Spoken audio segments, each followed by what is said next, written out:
The storm had barely begun when Nadira froze at the entrance of the orphanage hall, her breath slicing short and sharp in her chest. Children were lining up for donated blankets, caretakers rushing around, chaotic, loud, overwhelming.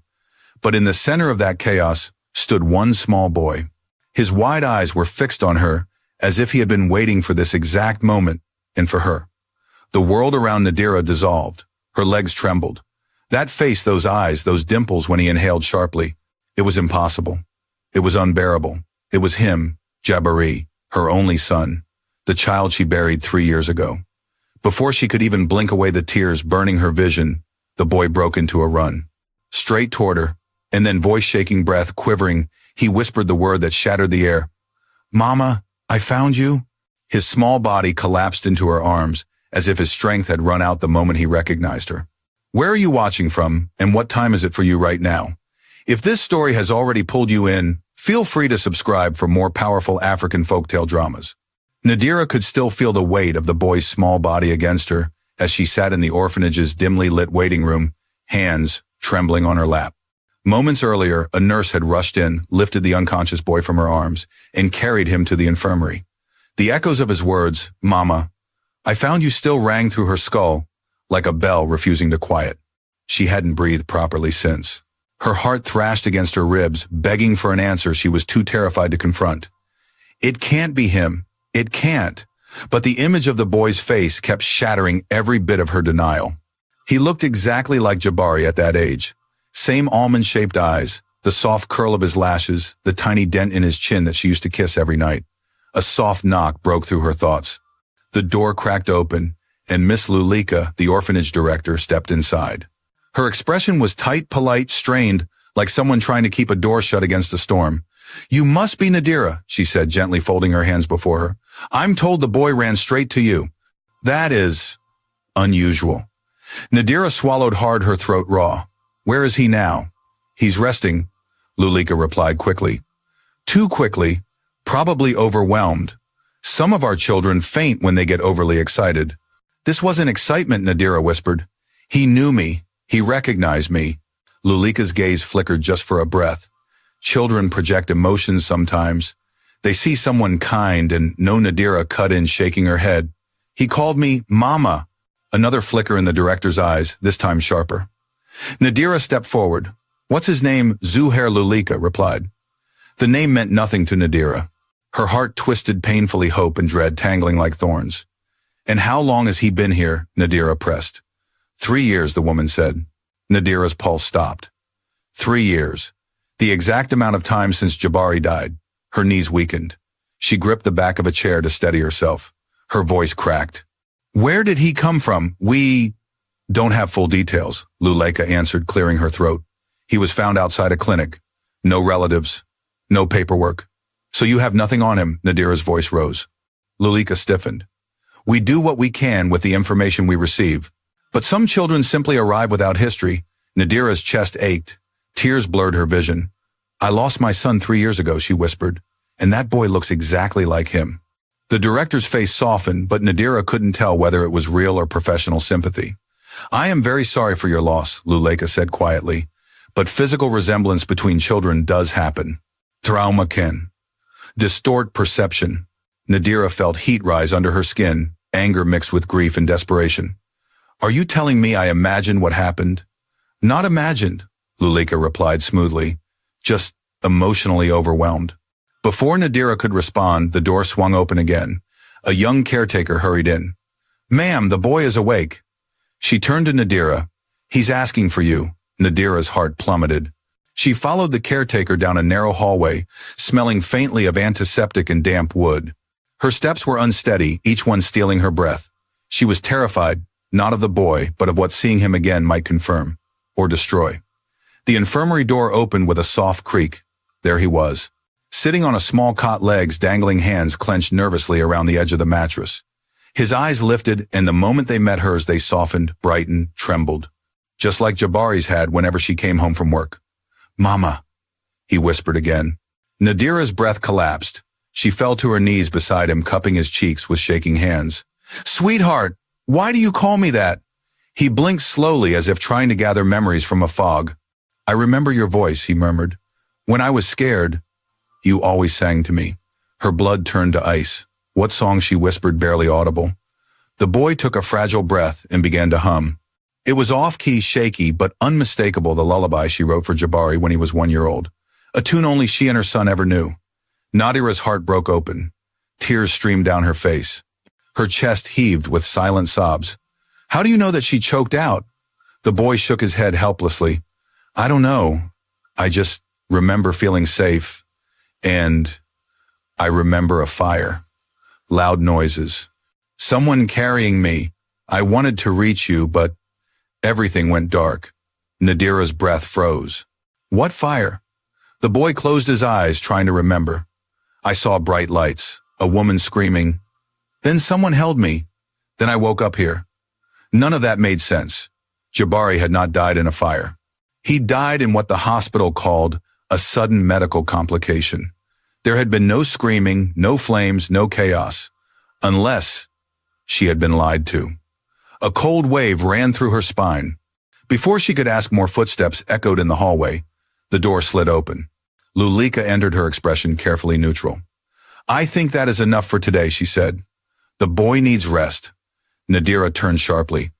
No, he remembers things, important things. That may be, but he is still fragile. So am I, Nadira snapped, surprising even herself. And I'm not leaving until I understand why he knows things only my son could know. Lulika inhaled deeply, jaw tight. Mrs. Nadira, please. I must ask you to leave for today. Come back tomorrow. We have protocols. The only protocol I care about is finding the truth, Nadira said. Silence stretched like a blade between them. Finally, the director forced a thin smile. Tomorrow, then. Nadira leaned close to the boy and squeezed his hands. I'll come back, I promise. The boy nodded slowly. Mama, don't leave me again. Her heart cracked anew. I won't, she whispered, pressing her forehead to his. Not ever. She left the room, trembling heart, divided between the fear of false hope and the terrifying possibility that her son, her real son, was alive. As she stepped outside into the fading daylight, she felt someone watching her. A figure stood across the street, half hidden behind a lamppost. A tall man, hard eyes, familiar in a way she couldn't place. He stepped back when she looked his way, disappeared around the corner. Nadira's pulse climbed. Someone knew she had found the boy, and someone didn't want her to dig deeper. The drive home felt longer than any journey Nadira had taken in her life. The city lights flickered past her windshield in blurred streaks distorted by the tears she refused to let fall. Her hands gripped the steering wheel so tightly her knuckles paled. Every breath felt heavy, uneven, trembling with 1,000 questions she had no answers for. When she finally reached her quiet neighborhood, the air seemed heavier. The sun had slipped below the horizon, leaving behind a violet haze. Nadira stepped into her home, a place once filled with laughter, now echoing with silence. Each wall still held a memory. Each room carried a ghost. She walked straight to the living room shelf where Jabari's framed photo sat. A boy with bright eyes and a smile wide enough to light up the whole world. She lifted the frame carefully, her thumb brushing across the glass. What if it's you, she whispered, voice cracking. What if they lied to me? But the memories of that day, the hospital lights, the doctor's somber voice, the stillness of the body, she refused to accept, flooded back and made her knees buckle. She sank onto the couch, clutching the frame against her chest. Her mind replayed the boy's voice over and over. The lullaby, the faint memory of fire. The way he called her mama, not with guesswork, not with confusion, but with familiarity. It made no sense, unless something unimaginable had happened. Nadira forced herself to stand. She needed to verify every detail. She retrieved a small wooden box from her bedroom closet, the box she had kept sealed for years, the one containing Jabari's belongings from the day the hospital returned his things. She hadn't opened it since. Her hands trembled as she lifted the lid. Inside lay a tiny pair of socks, a small red toy car, and a medical wristband with her son's name printed on it. She placed everything gently on the floor and stared at the items as though they might whisper answers. Her eyes drifted to a folded hospital report. She had never fully read it. She opened it now, breath catching in her throat. Subject identified by parent through clothing recognition due to severe facial injury. Her stomach dropped. She had been blinded by grief, so blinded that she accepted a body she hadn't truly seen. What did they do to you? She whispered. A sudden chill swept through the room, like a warning. She reached for her phone and dialed the hospital. After several transfers, an aging nurse reluctantly answered her questions. Yes, Jabari's case was unusual. Yes, there had been chaos after a fire broke out in a nearby ward, causing confusion and delays. No, the man who signed the release wasn't a family member. He had presented himself as someone assisting the grieving mother. A man. Tall, quiet, unknown. Nadira's blood ran cold. The same man she saw watching her outside the orphanage. She ended the call with trembling fingers. Her entire body shook as fear and rage wrapped around her like a tightening rope. Someone had taken her son or taken advantage of the chaos surrounding his death. She couldn't breathe. Needing clarity, Nadira opened her laptop. She enlarged Jabari's old photos on the screen, zooming in on his features. Then she pulled up the few images she had managed to secretly take of the boy today. Side by side. The same eyes. The same chin. The same tiny scar near the wrist from when he fell off his toy bicycle at 3 years old. The resemblance was not coincidence. It was certainty. Her heart began pounding as she whispered, "That boy is my son." Just as she let the truth settle, a soft creak echoed through the hallway. Her breath froze. Someone was inside her house. Nadira stood up slowly, listening intently. Another sound, barely perceptible footsteps moving near the kitchen. She backed toward the drawer where she kept a heavy flashlight for emergencies. Her fingers wrapped around it. "Who's there?" she demanded, voice shaking, but loud enough to carry through the house. Silence, then a faint rustle. Nadira stepped cautiously around the corner, flashlight raised. The kitchen window was open, swaying slightly in the wind. Her heart hammered. She never opened that window. Her gaze dropped to the floor. Footprints. Someone had come inside. Her hands shook so violently she almost dropped the flashlight. She turned toward the living room. Papers were scattered across the floor, the same papers she had laid out earlier. Jabari's hospital report. His toy car. The photo frame. Someone had touched them. An icy dread slithered down her spine. Was the intruder connected to the orphanage? To the man she saw? To whatever happened 3 years ago? She scanned the room, breath shallow. Nothing else seemed to be missing. Nothing broken. But someone had left something. On the coffee table sat a folded piece of paper. She approached it with trembling steps. A single sentence stared back at her in crude handwriting. "Stop digging. You won't like what you find." Her stomach twisted violently. Rage sparked behind her eyes, not fear, but a mother's fire. She grabbed the paper and crumpled it in her fist. "No," she whispered fiercely. "I will not stop. I will never stop." A sudden determination surged through her veins. She rushed to her desk and began searching online for any mention of the orphanage, the director, and hesitating only for a second, the name that kept haunting her memory. Kamari. The tall man who watched her. A name she had heard once before at her son's funeral. A man lurking at the back, talking urgently to a nurse. She remembered thinking he looked out of place, tense, alert, like he was expecting trouble. Her search revealed almost nothing. No social media. No public records. Just one old news article mentioning a man named Kamari involved in an investigation of child trafficking years ago. But the case details were sealed. Her pulse raced. Had he been protecting children or taking them? The line between savior and danger blurred dangerously in her mind. She clicked through pages until her eyelids burned. Finally, she forced herself to stop. She needed sleep. She needed clarity. She needed strength. But as she lay in bed staring into the darkness, all she could see was the boy's face.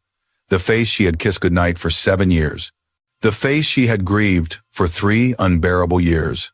And now, the face that whispered her name before collapsing into her arms. "Mama!" Her pillow grew wet with silent tears.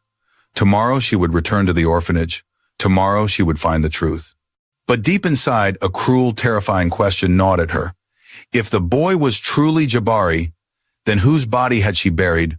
Morning light crept into Nadira's bedroom long before she was ready to face the day. She hadn't slept, not truly. Every time she closed her eyes, she saw the boy's face, heard his trembling whisper, felt his small fingers clinging to her shirt, as though afraid she would disappear again. She rose slowly, bracing her palms on the edge of the bed, as if the room might tilt. Her body felt heavy, but her purpose had never been clearer. She needed answers. She needed truth. And she needed to face whatever danger was circling her, no matter how dark or devastating it might be. After a rushed breakfast, she barely tasted Nadira, stepped outside. The chill of the morning cut through her thin sweater, but she welcomed it. It kept her alert. The streets were already bustling with people heading to work, kids in uniforms heading to school, vendors opening their stalls. Yet everything felt distant, muffled, unreal. Her mind was already at the orphanage. She arrived sooner than she expected. The building looked smaller now, more fragile. Yesterday, it had felt overwhelming. Today it felt like a cage guarding secrets too heavy to hold. Inside, the atmosphere was strangely quiet. No children running about, no chatter, no chaos. It unsettled her. She approached the reception desk. A young caretaker, the same one who guided her yesterday, glanced up nervously. "I'm here to see the boy, Nadira," said her voice steady. The woman hesitated. "Miss Nadira. I'm not sure if today is a good... Where is he?" Nadira pressed her tone sharper.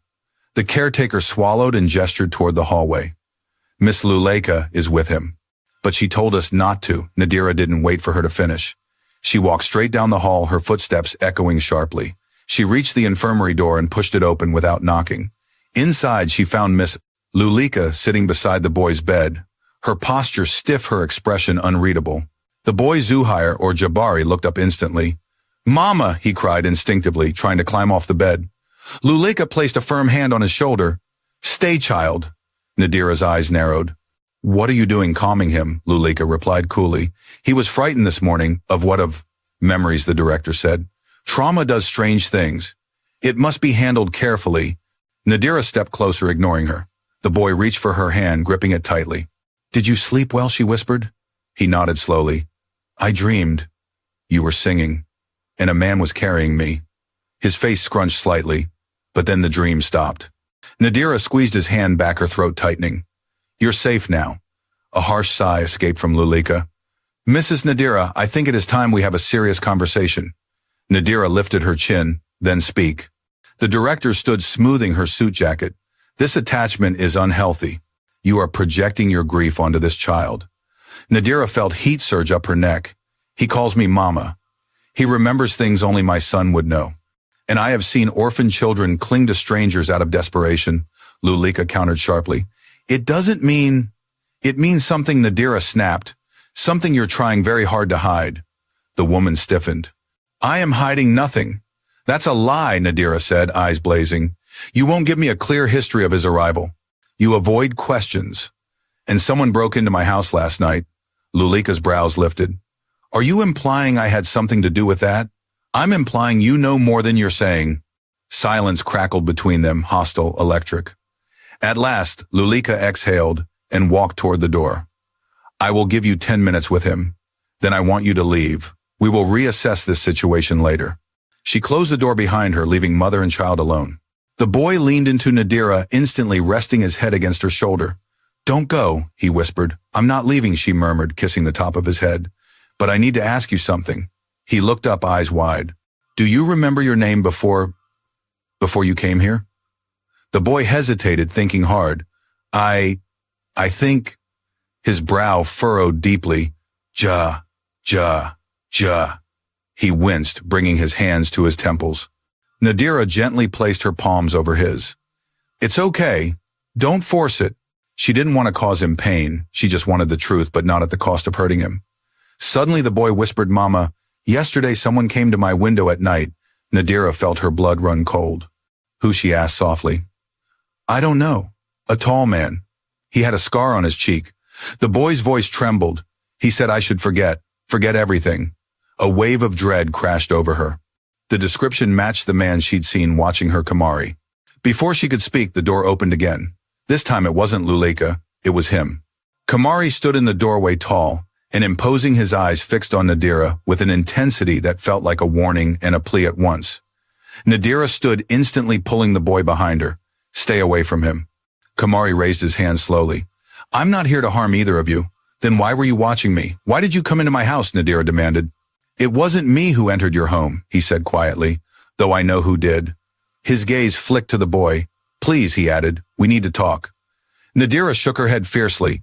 "I'm not leaving him with anyone." Kamari stepped into the room, closing the door behind him. "Then he stays. But you need to hear the truth before someone silences it for good." Nadira's breath hitched. She didn't trust him, but she also didn't trust the orphanage. She glanced at the boy, his small fingers clutched her sleeve, trembling. "Speak," she said. Kamari's jaw tightened. 3 years ago, there was an attack. A coordinated abduction attempt targeting several children, including your son. Nadira's heart lurched violently. That's impossible. I was told. You were told lies, Kamari interrupted. There was no sudden medical complication. There was chaos, smoke, and someone used that chaos to take him. No, Nadira whispered. No. I saw his body. You saw clothing, Kamari corrected harshly. Not him. Her breath shattered. Kamari continued. I tried to save him. I grabbed him before they could take him, but I was injured.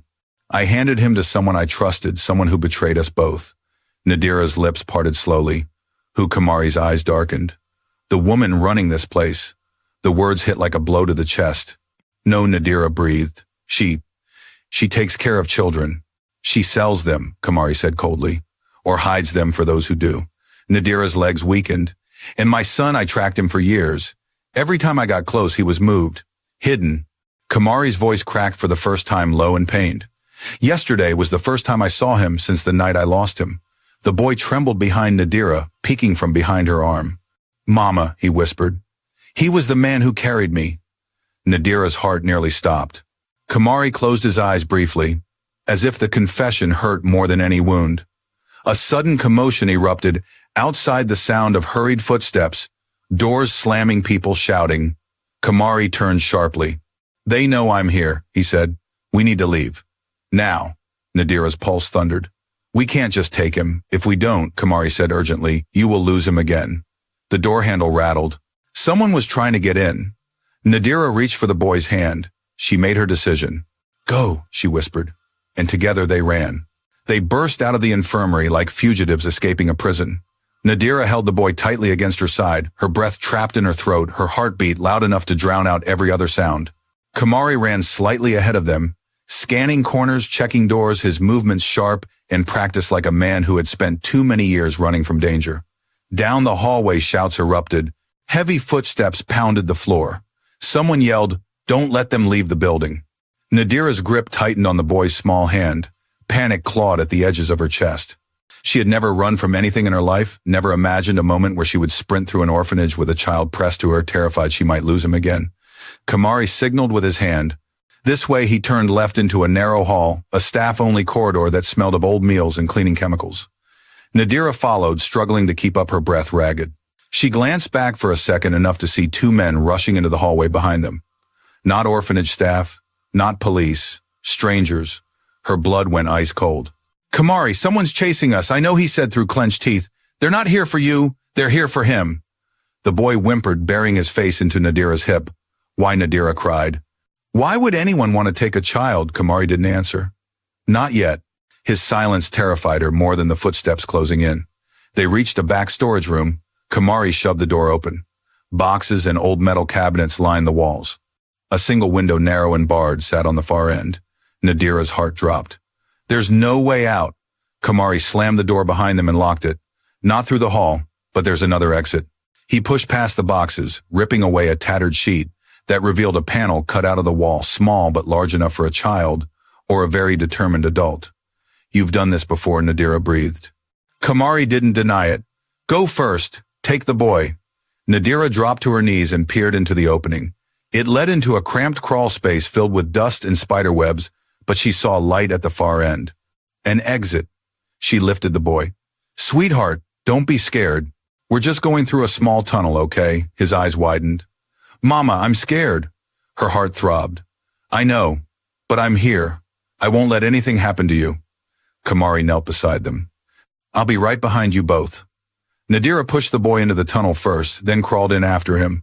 The walls were cold and damp, scraping her elbows and knees. She tried to breathe slowly to avoid panicking, but the darkness pressed against her back like a weight. Behind her, Kamari slipped into the tunnel and slid the panel closed. The sounds of fists pounding on the door outside echoed faintly, muffled by the wall. Nadira, keep moving, Kamari urged. She pushed forward on her hands and knees, crawling toward the light. Each movement stirred dust that made her cough. She could hear the boy's frightened breaths just ahead of her. After several agonizing minutes, they reached the end, another sheet of metal blocking the exit. Kamari pushed past Nadira. Cover the boy's ears, he warned. Nadira wrapped her arms around the child while Kamari slammed his shoulder against the metal. Once, twice. On the third try, the panel burst outward. Fresh air flooded in as Kamari hauled himself out. They emerged behind the orphanage surrounded by old brick walls and dumpsters. But there was a narrow path leading to the street. Kamari reached down and pulled the boy out, then helped Nadira up. "Move," he said. "We aren't safe yet." They hurried down the narrow alley. When they reached the street, Kamari stopped abruptly. A black SUV sat parked across the road. Engine running, windows tinted, waiting. Nadira grabbed the boy instinctively. "Is that them?" Kamari's jaw tightened. "Yes. How do we get past them? We don't," he said. "We go around." He led them away from the main road, weaving through back streets and side alleys, the boy clinging to Nadira's waist. A few residents eyed them suspiciously, 3 people moving fast, one glancing over his shoulder constantly, but no one intervened. Nadira's lungs burned. "Where are we going?" "To a safe place," Kamari answered. "Just a few more blocks." But when they rounded a corner, 2 more men appeared standing beside another vehicle. They spotted Kamari instantly. "That's him," one shouted. Panic tore through Nadira. Kamari grabbed her arm and pulled her into the nearest open door, a mechanic's garage. Tools, tires, and metal parts littered the floor. A mechanic jumped to his feet in shock. "What's going on?" Kamari flashed a small badge. Nadira didn't get a clear look, but the mechanic's eyes widened. "I need your truck," Kamari said. "Now." The mechanic hesitated for a split second, then tossed him the keys. Kamari ushered Nadira and the boy toward a rusty pickup truck in the corner. "Get in." They climbed onto the back seat right as the garage door burst open. The 2 men ran inside shouting. Kamari slammed the truck in reverse tires screeching. The truck burst through the side exit of the garage, metal scraping against the frame. Kamari and Nadira screamed as they bolted into the street. "Who are those men?" Kamari gripped the wheel, swerving sharply to avoid a pedestrian. "Child traffickers, the same people who came for your son 3 years ago." Nadira felt her heart stop. "Traffickers, you're saying they never wanted to kill him," Kamari said. "They wanted to take him." The boy whimpered softly, clutching Nadira's arm. Nadira's throat tightened. "Why? Why, my son? Because of you." Nadira felt struck. "Me? You're the daughter of a man who exposed their entire network more than a decade ago," Kamari said. "They wanted revenge. They couldn't find your father, so they targeted you." Nadira's stomach heaved. "My father died years ago," she whispered. "He tried to protect our family, but I thought everything ended with him." "It didn't," Kamari said. "Your son became their leverage." "In the hospital," Nadira whispered. "The death certificate. They bribed the right people, switched the bodies. Hid your son here. Moved him whenever I got close." "Why hide him in an orphanage?" Nadira cried. "Because no one looks for children in plain sight." The truck swerved again as another car screeched behind them. "They're still following us," Nadira shouted. "I know," Kamari said, "but we're close." He turned abruptly into another alley, tires skidding. A small warehouse stood at the far end, old, abandoned, but not empty. 2 men emerged as they approached, not traffickers, not orphanage staff. They waved them in, allies. Kamari sped into the warehouse and slammed the brakes. He jumped out, flung the door open, and motioned for Nadira and the boy. "Hurry!" They scrambled out, just as the main doors slammed shut behind them. Locks clicked. Metal bars slid into place. Finally, safety. Nadira collapsed to her knees, the boy in her arms, her whole body trembling with exhaustion and fear. She clutched him tightly, breathing hard, fighting tears. Kamari knelt beside her. "I know this is too much," he said softly, "but you're safe here. They won't reach you." Nadira lifted her tear-filled eyes. "Kamari, everything you're telling me, is it truly real?" He met her gaze, weariness etched deep into his face. "Yes, and there's more you deserve to know." He paused. "But first, we need to talk about the night your son disappeared." Nadira's blood ran cold. The boy clung to her, tightly burying his face in her shoulder. In that moment, she realized something terrifying. The truth she had been begging for might destroy everything she once believed. The warehouse was dim, lit only by a few flickering bulbs strung across exposed metal beams. Dust floated lazily through the shafts of light, giving the space an abandoned, forgotten feeling. Yet Nadira had never been more aware of her surroundings. Every sound made her tense. Every shadow felt like a threat. The boy, her boy, sat beside her, wrapped in an oversized blanket one of Kamari's men had given him. His tiny fingers clung to her sleeve, as if letting go meant losing her again. Nadira brushed his curls gently, her heart aching with every small tremble of his body. Kamari stood a few steps away, speaking quietly with two of his allies. They looked like ordinary men, tired, worn by years of chasing shadows, but their eyes were alert, hardened, men accustomed to danger.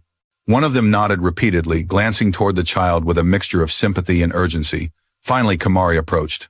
He lowered himself to the concrete floor, sitting across from Nadira, close enough to speak softly, far enough not to intimidate the boy. "You asked me to tell you the truth," he began. Nadira clenched her jaw. "I need it. All of it."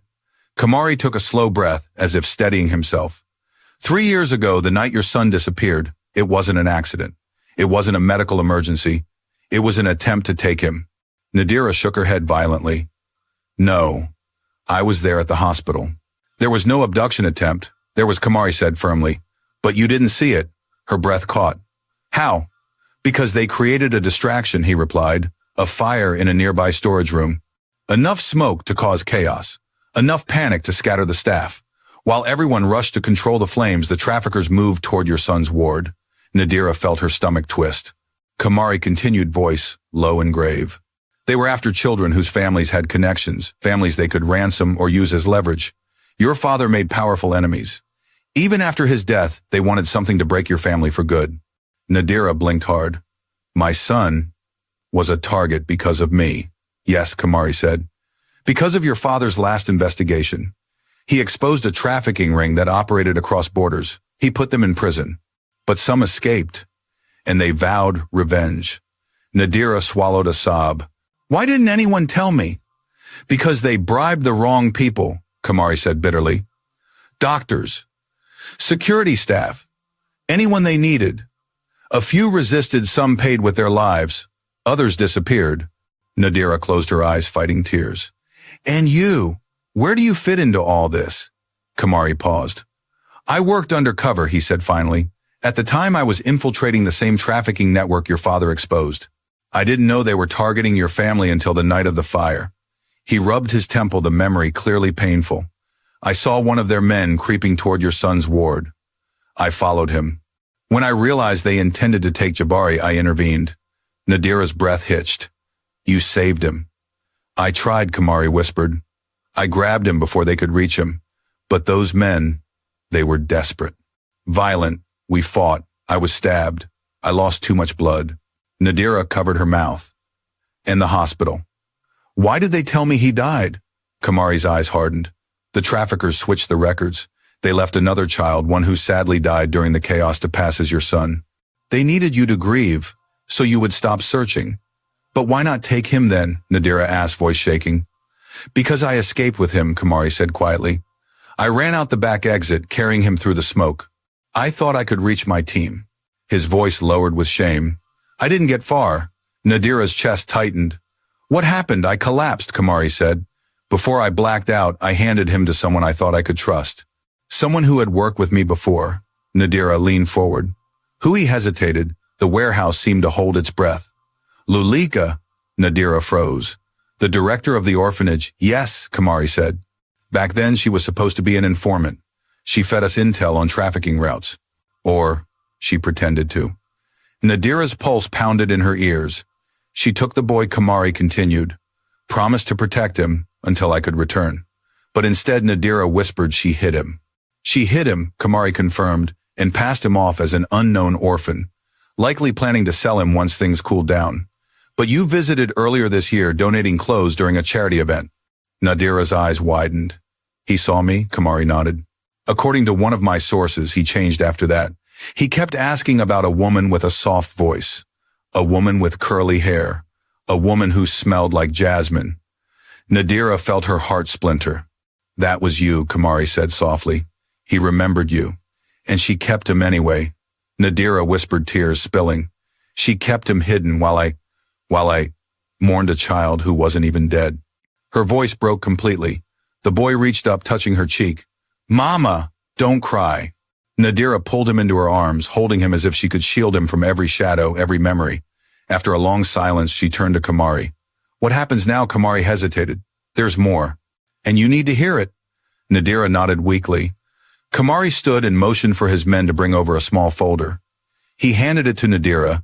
Inside were documents, photos, reports. One photo made her gasp. It was the black SUV that followed them. Kamari pointed at it. They've moved quickly since yesterday. They know you recognized him. They know he recognized you. Nadira looked up. Why is that so important to them? Because recognition means risk, Kamari said. If he remembers who took him, who hid him, the traffickers crumble. Nadira blinked. He was supposed to be their pawn. Kamari nodded grimly. Until you found him. Another photo showed Lulika in a meeting with two men, one of whom was part of the group that chased them at the orphanage. They've been working together, Nadira whispered. For years, Kamari said. She's not just hiding children, she's selling them. And your son was supposed to be her prize. Nadira wrapped her arms around the boy. They'll never take him again. Kamari looked at her with an intensity that made her spine straighten. Then you need to be ready for what comes next. The warehouse doors rattled suddenly once, twice. Nadira's heart lurched. Are they here? Kamari signaled his men. Stay behind me. The boy clung to her, shaking. Nadira held him close, whispering, I've got you. I've got you. The rattling stopped. The room fell silent. Then a voice called from outside. Kamari, we know you're in there. Hand over the boy. No one has to get hurt, the boy whimpered. Nadira's breath stopped. Kamari approached the door, expression cold. They found us faster than I expected. Someone must have tipped them off. Nadira clutched the boy tighter. What do we do? Kamari turned to her, a decision hardening in his eyes. We fight. Nadira held her son closer, feeling his heart beat against her chest. For 3 years she had cried for a lost child. Now she would do anything to protect the one she had finally found again. Outside footsteps gathered. Inside truth burned like wildfire. And the war for her son had only just begun. The warehouse quivered under the weight of fists pounding from the outside. Dust drifted from the ceiling beams with every violent strike. Nadira held the boy close, feeling his tiny body tremble with each thud. Her heart hammered wildly, but a fierce resolve rose inside her, sharper and stronger than fear. Kamari motioned for his two allies to brace the main entrance. One slid a heavy steel beam across the handles, while the other pushed crates toward the door, creating a makeshift barricade. The pounding only intensified. They won't hold back, Kamari muttered. They know if the boy speaks, everything they built collapses. Nadira swallowed hard. Then we can't let them take him, not again. Kamari nodded once. I won't. Nadira had so many questions, how many were outside what they planned, whether they'd force their way in, but there was no time. The boy squeezed her arm, staring at the door with wide, terrified eyes. Mama, are they bad people? He whispered.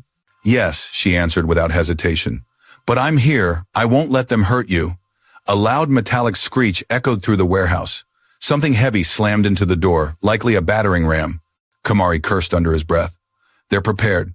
That means we need to move before they break through. Move where, Nadira asked, scanning the warehouse. There's no exit. There is, Kamari said, pointing toward the rear. It's hidden behind the supply racks, an old delivery passage. They won't know about it unless someone tells them. Nadira stiffened, realizing the implication. You think we've been betrayed? Kamari's eyes darkened. Not by my men, but the traffickers have ears everywhere. Someone inside the orphanage must have seen us escape. Or, his voice lowered, or someone tied to you. Nadira felt a cold chill slide down her spine. That possibility was too painful to consider. The door screeched again. This time it bent inward slightly under the pressure. Kamari made his decision. We leave now. They'll be inside in less than 3 minutes. One of his allies, an older man with weary eyes, approached Nadira. I'll guide you and the boy. Kamari will hold them off. No, Nadira said, immediately grabbing the boy tighter. I won't leave him behind. Kamari shook his head. I'm not asking. I'm telling you what needs to be done. They want the boy, but they'll kill me first. That buys you time. Nadira's breath caught. Don't talk like that. Kamari looked at her, a strange warmth in his eyes, despite the chaos. I've been running from them for years. If it ends today, at least it ends for a reason. A thunderous crash made Nadira flinch. The top hinge of the door tore partially loose. Dust rained down. Voices outside grew louder. The older man grabbed Nadira's arm. We have to move. But Nadira looked at Kamari. You're coming with us. For a moment he hesitated. She saw conflict in his expression, duty-fighting instinct. Then he nodded once. Fine, but we move fast. He grabbed a duffel bag filled with documents and weapons. If we lose this, everything falls apart. Nadira didn't want to think about what everything meant. Kamari led them toward the back of the warehouse. He shoved aside a stack of old crates, revealing a narrow metal door covered in grime. He kicked it open. A dark passage stretched forward, tight, damp, barely lit by tiny wall lamps, flickering weakly. Nadira lifted the boy into her arms. He wrapped his legs around her waist and buried his face in her shoulder. "Stay close," Kamari said. "If you hear anything behind us, don't look back." She nodded. "Just go." He stepped into the passage first, followed by Nadira and the boy, and then the older ally behind them. The corridor was tight and long-lined with rusting pipes that hissed occasionally. Their footsteps echoed, bouncing off the walls. Behind them, the warehouse door finally gave way. A wave of shouts filled the space. They breached. Kamari whispered, "Move faster." Nadira clutched the boy and hurried her steps. Fear clawed up her throat, but adrenaline propelled her forward. The corridor twisted left, then right. A ladder appeared ahead, leading upward to another sealed hatch. Kamari climbed first and shoved the hatch open. Sunlight spilled into the passage along with the faint sounds of traffic. "Up," he called. Nadira climbed with the boy in her arms, awkward but manageable. As she reached the top, Kamari helped pull the child out and then her. The older man followed quickly, closing the hatch behind him as quietly as possible. They were now behind an old textile factory, surrounded by chain-link fences and scattered construction debris. Trucks rolled by on a nearby service road. It was open enough to run, but hidden enough to avoid casual eyes. "We need to reach my safe house," Kamari said. "It's a few minutes from here." But before they could take a step, a loud whistle pierced the air. They froze. From behind the factory wall, 3 men emerged, armed, alert, blocking the path. "There they are." Panic surged through Nadira's chest. Kamari pushed her behind him. "Run the other way," he ordered. But another group appeared from the opposite direction, closing in like wolves. They had been cornered. The boy whimpered, clinging to Nadira. "Mama, I'm scared." "I'm here," she whispered, voice shaking. "I won't let them take you." Kamari's eyes darted around, calculating. "There's only one chance." He pointed upward to the factory roof. "Climb!" Nadira stared at the pipes, bolted to the wall. "I can't climb that with him." "Yes, you can," Kamari said sharply. "It's that or lose him." Nadira swallowed her fear. She shifted the boy onto her back, tying him with her scarf to secure him. "Hold tight to Mama. Don't let go." He nodded, his small fingers gripping her shoulders.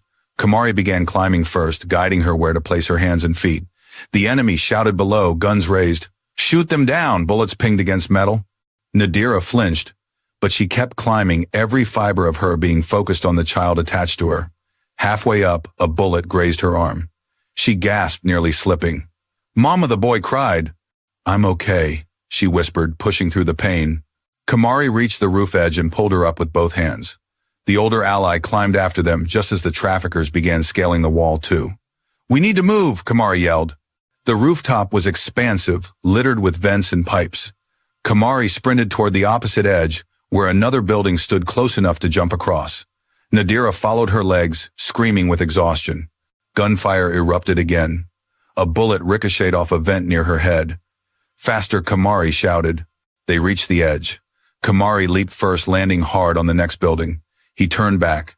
Nadira jumped. Nadira stared at the gap. It wasn't wide, but with a child on her back, it felt impossible. Her heart pounded. Her feet trembled. "Mama," the boy whispered, "please don't leave me." "I'll never leave you," she whispered back. Then she ran. She leaped.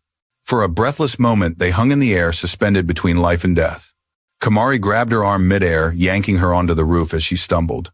The boy screamed and buried his face in her neck. The older ally made the jump just as bullets flew past. They kept running. They didn't stop until they reached an unmarked door hidden behind a water tank. Kamari punched a code into a small keypad. The door clicked open. Inside was a small apartment filled with surveillance screens, maps, documents, and medical supplies. A true safe house. Kamari shut the door behind them and locked it. Nadira collapsed onto the floor, the boy still clinging to her. She wrapped her arms around him and sobbed out of fear, pain, and overwhelming relief. Kamari knelt beside them. "You both did well," he said quietly. "You're safe now, for the moment." Nadira lifted her tear-streaked face. For the moment, she repeated shakily. Kamari hesitated. "They won't stop," he said. "Not until we end this." Nadira held her son tightly.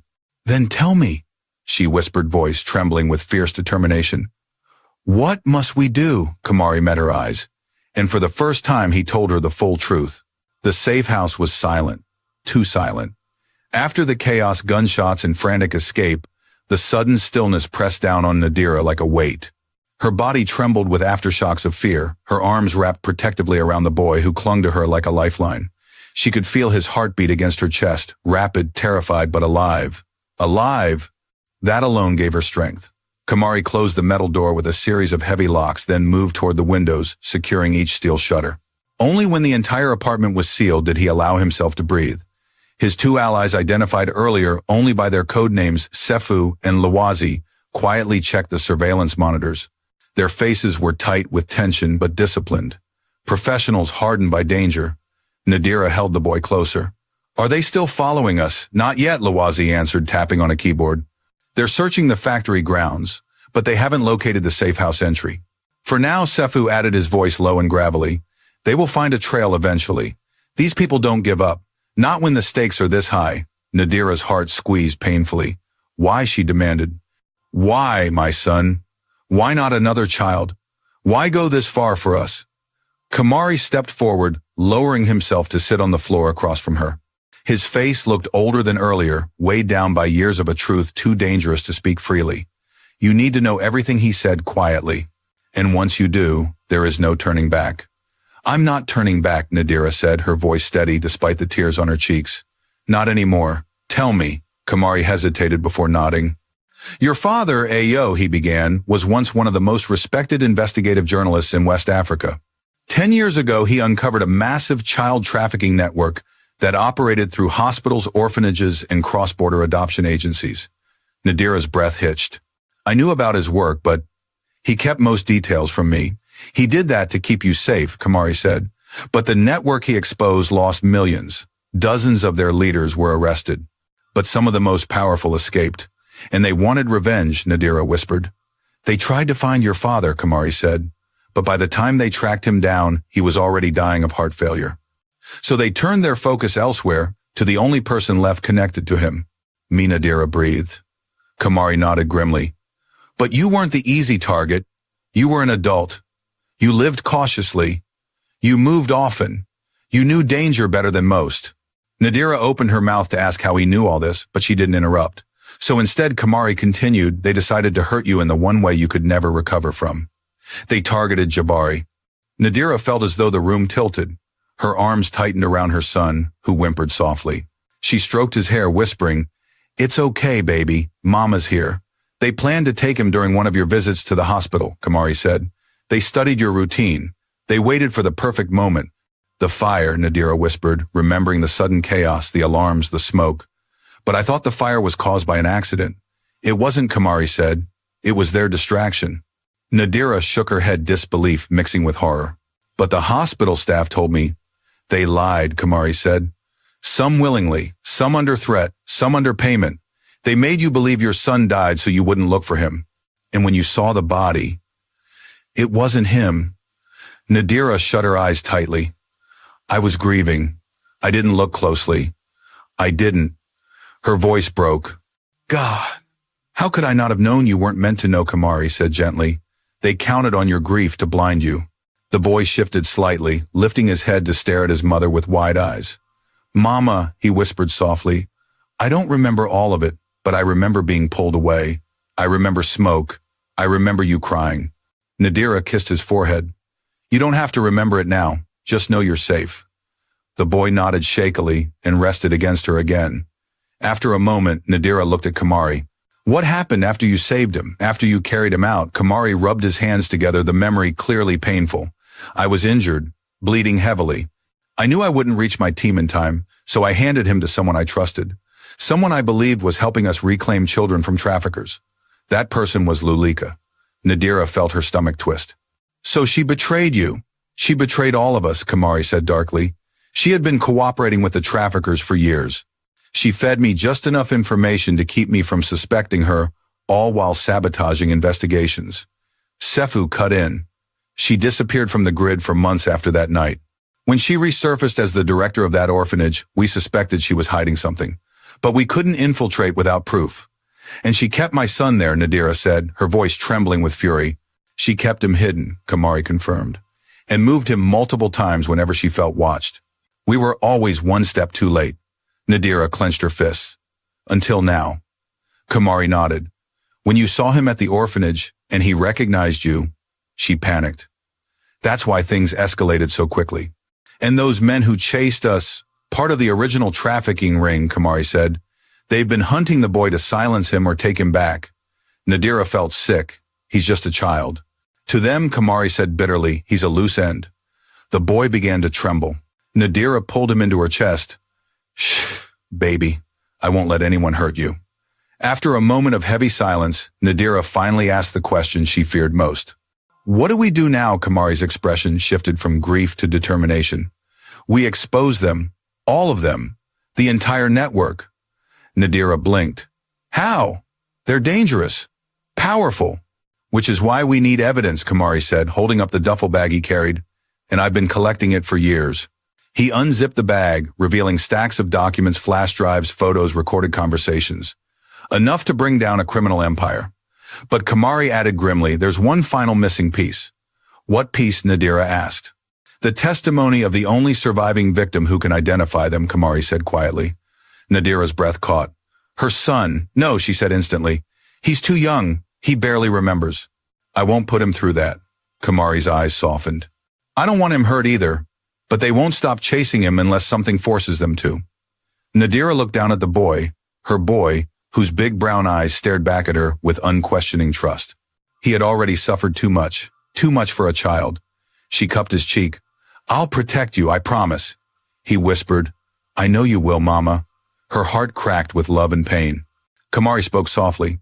There is another way, one that doesn't involve putting him on a witness stand yet.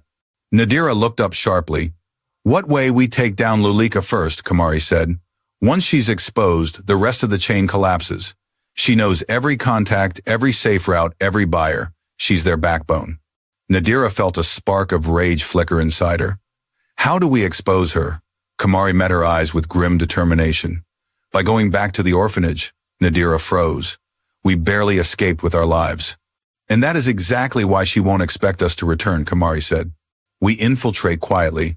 We retrieve the original files she hid, the real records of your son's arrival, and we leak them. Sifu nodded. If we get those documents, the entire network unravels. Luwazi glanced at the surveillance screens. But we need to move before the traffickers realize you're still alive. Nadira took a deep breath. Her son snuggled into her arms. Kamari watched her, waiting for her decision. She finally spoke. Then we go back, she said. We get the truth. We bring her down. Kamari nodded once. Good, he said. Then we move before nightfall. Nadira held her son tightly, her heart pounding. She had cried for her child for 3 long, agonizing years. Now she would burn down the world to protect him, and to end the nightmare once and for all. The minutes leading up to their departure felt stretched and warped, as though time itself struggled to keep up with the gravity of what they were about to do. Nadira sat beside her son on the old worn-out sofa in the safe house. She held his small hand, tracing his fingers one by one, committing the warmth of him to memory, as if afraid she might lose him again the moment she looked away. He leaned into her side, silent but alert, his wide eyes scanning the room nervously. He clearly sensed the tension, the urgency, the fear beneath every adult breath. Mama, he whispered, are we going somewhere scary? Nadira cupped his cheek gently. We are going somewhere dangerous, she admitted. But you won't be alone, and we'll be careful. He nodded slowly, the bravery in his expression both heartbreaking and astonishing. He had endured so much, far more than any child should ever have to, but he still leaned on her, trusted her fully, instinctively. That trust filled Nadira with a fierce determination. Kamari approached his steps, measured and steady. We leave in 10 minutes, he said quietly. I want to walk through the plan with you one more time. Nadira straightened, nodding. Tell me. Kamari crouched near the coffee table, unfolding a crude map of the orphanage grounds. Sifu and Luwazi stood on either side, armed, tense, watching the windows. The orphanage has 2 key locations we need access to, Kamari explained, pointing with a gloved finger. First, the director's private office. That's where she hides all unauthorized files, admission logs, donor records, staff activity sheets, and transfer documents. And my son's real file, Nadira said. Kamari nodded. That will be there. It will prove Luleka received him under false pretenses, hid him, and altered his identity. And the second location, Nadira asked. The basement, he replied. It's heavily restricted. Only senior staff and Luleka herself have access. That's where she keeps digital backups and where she conducts private meetings with buyers. Nadira felt her blood run cold. She did that to other children. Kamari hesitated, then said yes. Many. A sharp pain stabbed through Nadira's chest. The thought of so many children betrayed, hidden, sold while their families mourned them filled her with rage. She tightened her grip on her son protectively, as though shielding him from the memory of what almost became his reality. "We're not just doing this for him," she whispered. "We're doing it for all of them." Kamari nodded solemnly. "Exactly," he continued. "We split into 2 teams. I'll take Lawazi to the basement to secure the digital backups. You and Sefu will go to Lulika's office. You know what your son's records look like. You'll recognize anything tied to him faster than any of us." Nadira swallowed hard. "Why split us?" "Because time is our biggest enemy," Kamari said. "The traffickers will figure out sooner or later that you didn't die during the chase. The moment they realize you survived, they'll return to the orphanage, likely with reinforcements." Nadira's pulse quickened. "And if they arrive while we're inside," Kamari's expression hardened, "then we don't get caught." His voice was steady, but his eyes betrayed the truth. If things went wrong, they might not all make it out.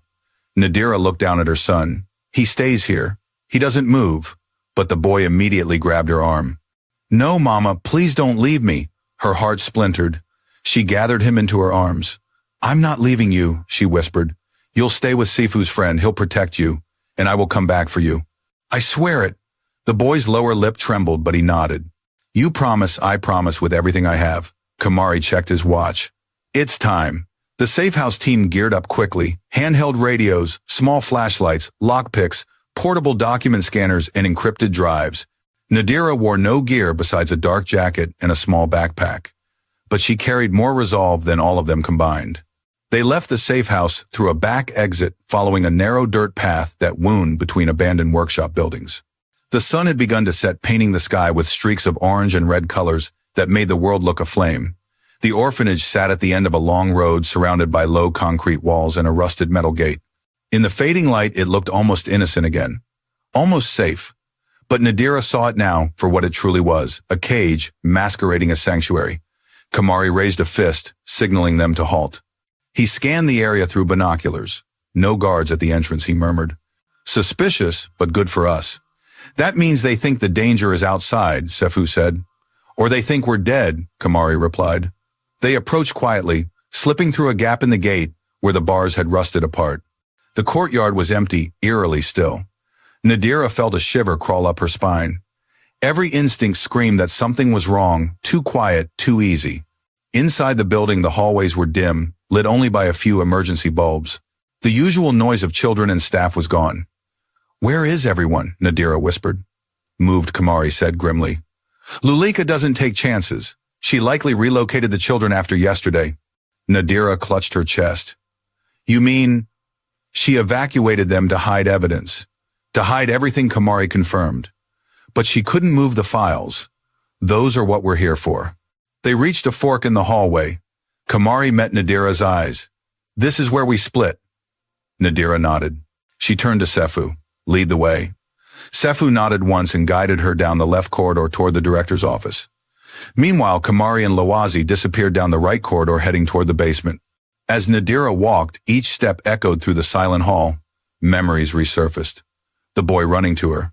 The first time she heard him whisper "Mama." The fear she felt when she lost sight of him again. She pushed the memories down. This was no time for tears. They reached Lulika's office, a large wooden door with a frosted glass panel. Sefu checked the hallway. "All clear," he said. "Let's do this." He picked the lock with practiced precision. Within seconds, the door clicked open. Nadira entered first. The office was immaculate, meticulously arranged. A large mahogany desk sat at the center, surrounded by tall cabinets and locked drawers. Immediately, Nadira's eyes landed on something. An all-too-familiar blue folder lying on the desk, half hidden under a stack of papers. Her breath stopped. The name on the tab was smudged, but she recognized the first letter. J. Her heart clenched. She reached for it, but Sefu caught her wrist. "Wait." He knelt beside the desk and scanned beneath it. "Tripwire," he muttered. "Pressure trigger. If you lifted that folder, alarms would go off." Nadira's stomach twisted. She trapped her own files. She trapped anything important, Sefu said, "which means that folder is real." He disabled the mechanism in seconds. "Now you can open it," he said. Nadira lifted the folder with trembling hands and opened it. Her breath caught. Inside were documents, official ones, bearing her son's real name. Hospital intake forms. A transfer authorization with Lulika's signature forged poorly across the page. A photograph blurry rushed of her son as a toddler in the orphanage courtyard. A memory stolen from her. Her vision blurred. Tears dripped onto the papers. "Mama, Mama," her boy had whispered. Sefu spoke softly. "Scan everything. Quickly." Nadira's hands shook as she fed each page through the portable scanner. Every beat felt like a heartbeat. Every scanned document was a bullet in the empire that stole her son. Halfway through, she heard a faint noise, something soft but sharp down the hallway. "Did you hear that?" she whispered. Sefu raised a hand. Both froze. Another sound, a footstep, then a voice, cold, female, going somewhere, Mrs. Nadira. It was Lulika, standing in the doorway, armed and smiling. For a single breathless second, the room froze. Nadira's heart nearly stopped. Standing in the doorway was the woman she once believed cared for, abandoned children. Now in the dim orphanage office under flickering lights, Miss Lulika looked like something else entirely. An architect of nightmares. Her hand gripped a gun with chilling steadiness. Her lips curled into a mocking, almost gentle smile that made Nadira's skin crawl. "Well," Lulika said in a voice smooth as silk, "I suppose I should congratulate you. You were far more persistent than I anticipated." Sefu instantly stepped in front of Nadira, placing himself between her and the weapon. His voice remained calm, but his eyes were sharp. "Put the gun down," he warned. "It doesn't have to end this way." But Lulika only chuckled. "Oh, Sefu, always so noble, but terribly naive." She tilted her head. "You think I wasn't told you were sniffing around? You think your little underground alliance went unnoticed?" Her gaze shifted to Nadira, darkening. "And you? I must say I underestimated the power of a grieving mother." She clicked her tongue. "A mistake I won't make again." Nadira gripped the folder tightly, knuckles white. "You stole my son," she hissed. "You hid him. You erased him." Lulika sighed dramatically.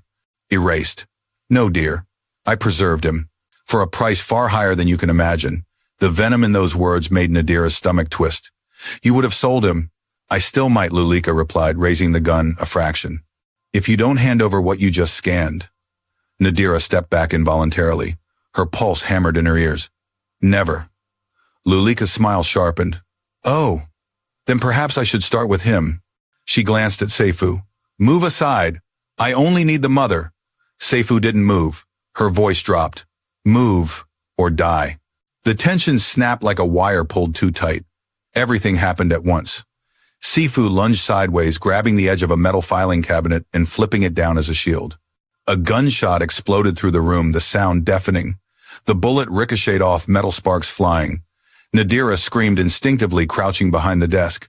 "Get down!" Sefu roared. Another shot tore through the bookshelf, shattering wood and paper. Nadira crawled across the floor, clutching the file, her heartbeat a frantic drum in her chest. Lulika advanced with terrifying confidence, firing again. "You can't hide," she shouted. "Give me the file, Nadira." You don't know what you're doing, but Nadira knew exactly what she was doing. She was fighting for her child. Sefu dove across the floor, tackling Lulika's legs. The gun flew from her hands, skidding under the desk. She screamed in fury, kicking and clawing like a wild animal. Sefu tried to restrain her, but she reached into her coat with lightning speed, pulling out a hidden knife. "Sefu," Nadira cried. He blocked the first slash with his forearm, grunting in pain. Blood spattered across the floor. She slashed again, aiming for his throat. Nadira's body moved before her brain could catch up. She grabbed the closest object, a heavy paperweight, and hurled it with all her strength. It struck Lulika's shoulder. She jolted backward, losing her grip on the knife. Sefu took the chance, pinning her arm hard to the floor.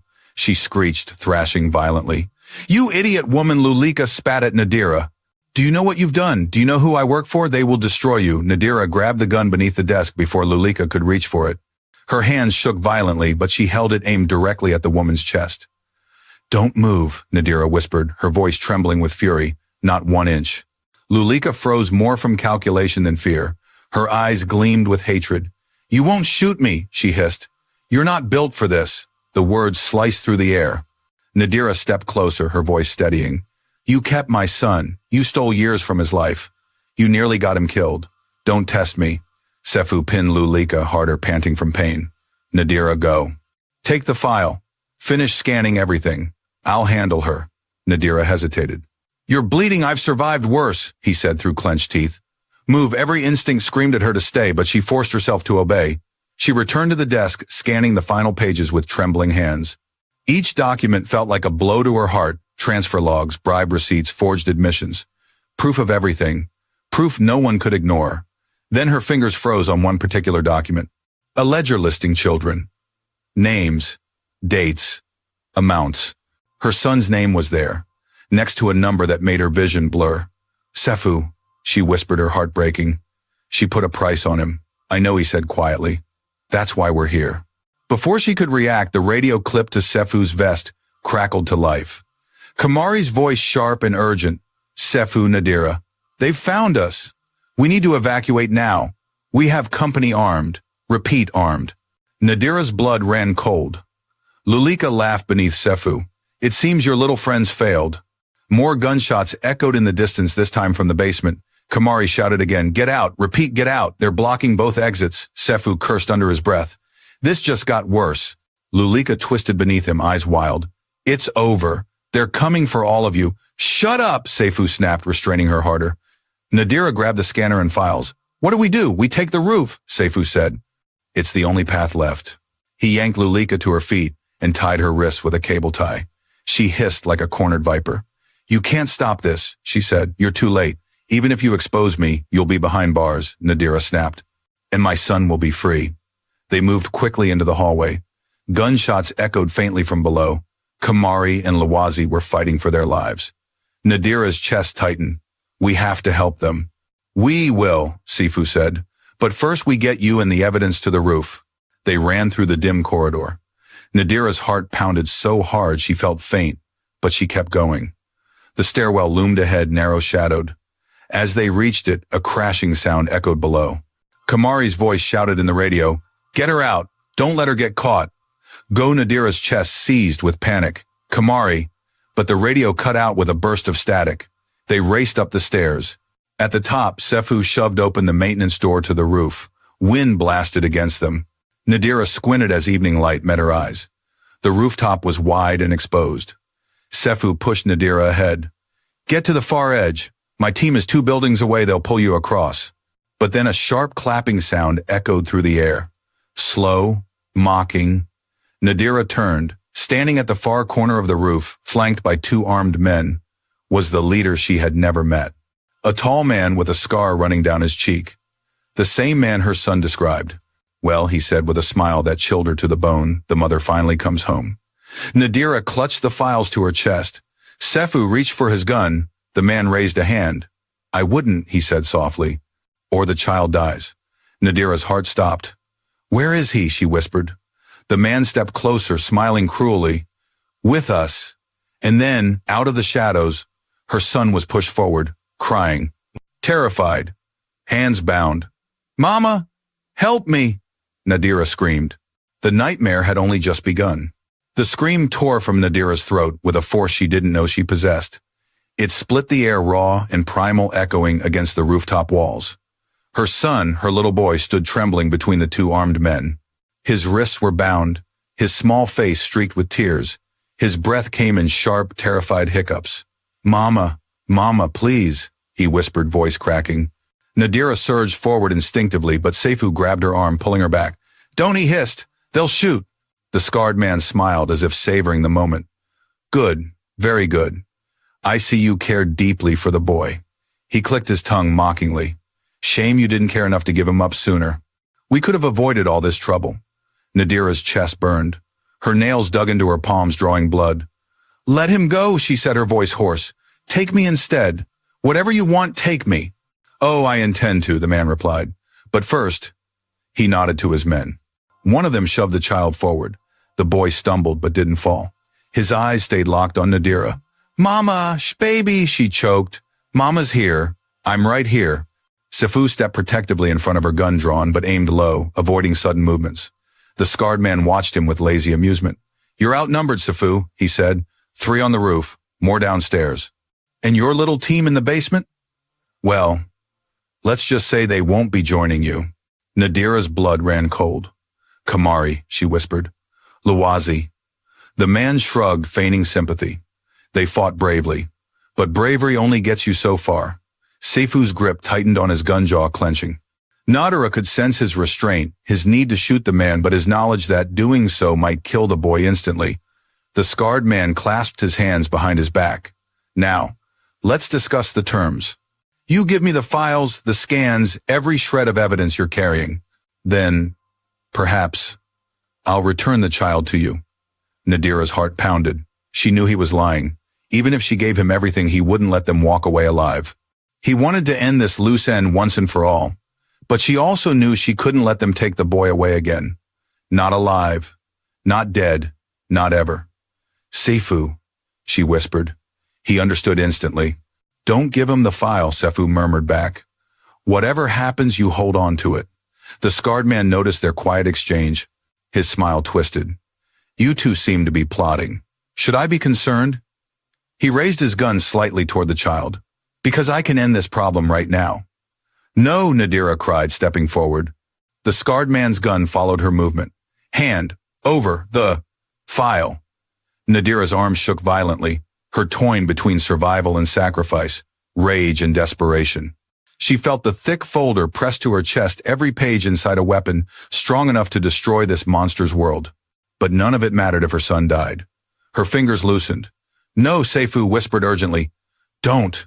The scarred man lifted a brow. You have 3 seconds. Nadira's breathing grew shallow. Sweat trickled down her spine. The boy sobbed harder. Mama, I want you. He didn't finish. A gunshot cracked through the air.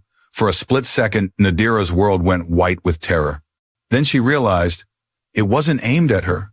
It wasn't aimed at her son. One of the armed men beside the boy dropped to his knees, clutching his shoulder, screaming in pain.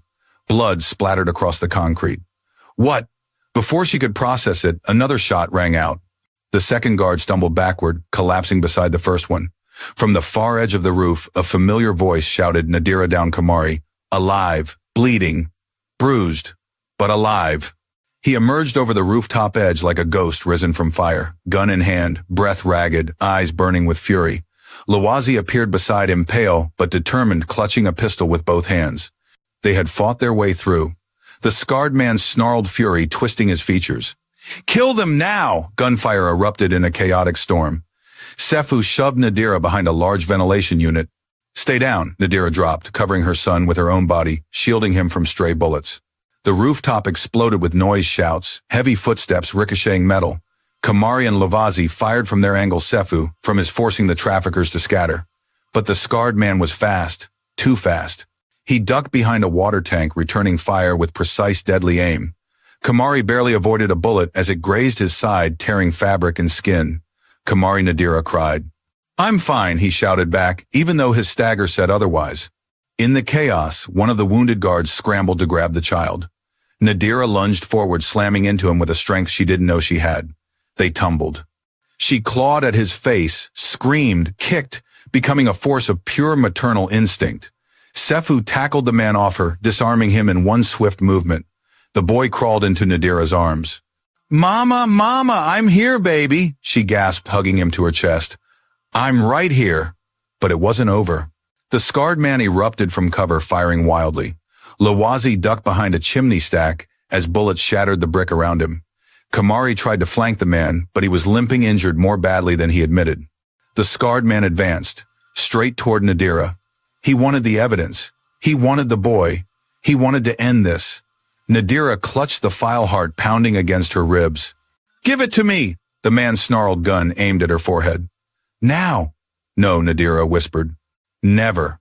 The man's lip curled back in fury. He stepped closer. Kamari saw him and fired. But he was half a second too slow. The scarred man fired first. A deafening blast shook the air.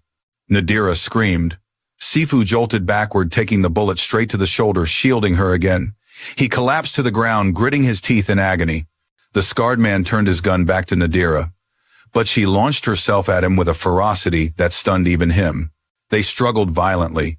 Nadira clawed at his arm, trying to push the gun away. He slammed her into the ground. Pain shot up her spine. She fought back with everything inside her. He towered over her, raising the gun. It ends, now, he hissed. A gun clicked behind him. No, Kamari growled, voice like thunder. It ends with you. The scarred man spun, and Kamari fired. The shot was clean, precise, deadly. The scarred man staggered backward, shock etched across his twisted face. His gun slipped from his hand. He teetered on the edge of the roof and fell. Silence swallowed the rooftop. Nadira lay gasping, the boy crying into her chest. Kamari dropped to his knees, breathing hard. Luwazi limped over, pulling Sefu to safety. Nadira pulled her son into her arms, tears streaming down her face. It's over, baby. Mama's here. But even as she whispered the words, she knew the truth. This victory was only one battle. The war wasn't over. The documents still had to be exposed. The network still had to fall. And somewhere deep inside the orphanage, Miss Lulika was still alive.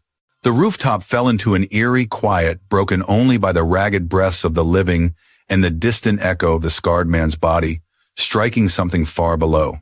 Nadira held her son, feeling the tremors still coursing through his small frame. His face was buried against her neck, tears soaking into her skin. She tightened her arms around him, whispering over and over, "You're safe. Mama's got you. You're safe now." But deep inside, Nadira knew safety was temporary. It always had been. Kamari collapsed to one knee, clutching his wounded side. Sweat dripped from his brow and blood seeped through his shirt. Luwazi rushed over, tearing fabric and pressing it hard against the wound. "You're losing too much blood," Luwazi warned. "We need to move." Sefu, despite his own injury, pushed himself upright with a grunt. If that fall didn't kill him, he rasped, the others might still be in play. Nadira looked up sharply. Others, Sefu nodded grimly. The scarred man wasn't alone. That was just one part of their enforcement. The network is bigger than you know. A chill crept down her spine. She stood, her son still clinging to her, and forced her shaking legs to steady. "We need to finish what we came for," she said, determination burning in her voice. "We need to expose everything. Today." Kamari managed a tight, pained smile. "That's the spirit your father had." Then he winced, biting back a groan. Luwazi shook his head. "We stay out here any longer, reinforcements will corner us. We need to get inside." Nadira nodded, wiping tears from her son's cheeks. "Stay close, sweetheart. Don't let go of Mama." "I won't," he whispered, gripping her tightly. They hurried toward the rooftop door, Sefu leading with his gun ready. When he yanked it open, they found a tragedy waiting on the other side. A man lay on the floor of the stairwell, slumped against the wall, one of the orphanage's night guards. Blood soaked the front of his uniform. His eyes were half open, glassy, fading. Nadira gasped. "Is he?" The guard coughed violently, blood dripping from the corner of his mouth. "Miss Lulika," he managed weakly. She shot me. I tried to stop her. But Nadira knelt beside him, her son clinging to her. "Help is coming," she whispered, though she wasn't sure it was true. The guard shook his head. You don't understand.